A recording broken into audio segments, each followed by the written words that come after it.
তোমাকে যদি ছেড়ে চলে আসার ইচ্ছা থাকতো তাহলে আমি আমার বাবার বাড়িতে গিয়ে উঠতাম। আমি আমার বান্ধবীর বাসায় এভাবে লুকিয়ে থাকতাম না। আমি শুধু অপেক্ষা করছিলাম তুমি কখন আসবা। মারজানের বাবা এবার হাবুদের পুরো পরিবারকে নিয়ে মামলা করবে আগামী পর্বে। বিস্তারিত জানতে সম্পূর্ণ ভিডিওটি দেখতে থাকুন। আসসালামু আলাইকুম প্রিয় দর্শক, সবার কি অবস্থা? হাজির হয়ে গেলাম মিট এন্টারপ্রাইজ নিবেদিত হাবুর স্কলারশিপ নাটকের ৩১৬তম পর্বে কী সব ঘটতে চলছে তার অগ্রিম খবর নিয়ে। অলরাইট, এই পর্বটি আরও বেশি ইন্টারেস্টিং হতে চলছে, কারণ মারজানের বাবাকে দেখা যাবে সেবার সেকেন্ড চেয়ারম্যানের কাছ থেকে যা যা শুনেছে সব কিছুই বিশ্বাস করে নেবে।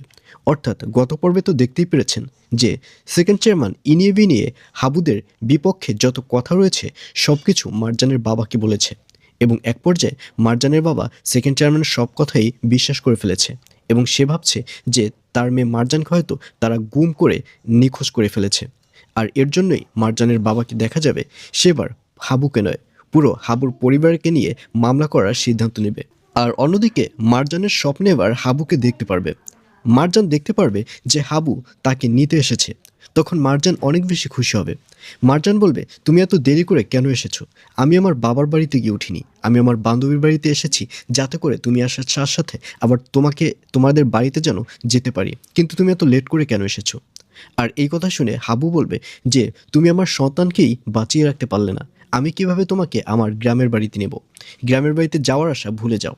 এইসব স্বপ্নে দেখতে দেখা যাবে মারজানকে। আর এছাড়াও থাকবে আরও আশ্চর্য সকল ঘটনা। সুতরাং সবাইকে হাবুর স্কলারশিপ নাটকের ৩১৬তম পর্ব দেখার আমন্ত্রণ রইল।